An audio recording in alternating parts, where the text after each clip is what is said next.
একটা মাকড়সার জাল দেখে কখনো থমকে গেছো? এই ছোট্ট প্রাণী কিভাবে এমন জাদুকরী শিল্প বানায়, চলো আজ জেনে নিই।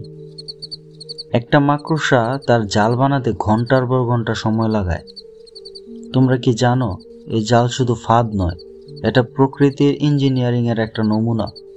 এটা এত শক্ত যে ওজনে ইস্পাতের চেয়েও মজবুত। মাকড়সা তার জালে পোকা ধরে আর এভাবে প্রকৃতির ভারসাম্য রক্ষা করে।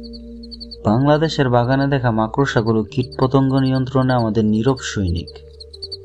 সকালের আলোয় মাকড়সার জাল যেন হীরের মতো ঝকঝক করে। এই সৌন্দর্য কি না দেখার মতো? প্রকৃতি আমাদের কত কিছু শেখায়, তাই না? পরের বার মাকড়সা দেখলে একটু থামো, ওরা ছোট হলেও প্রকৃতির বড় শিল্পী। তোমার বাগানে কি মাকড়সা দেখেছ? কমেন্টে বলো। প্রকৃতির আরো গল্প জানতে সাবস্ক্রাইব করো আর লাইক দাও। প্রকৃতির কোলাজের সঙ্গে থাকো।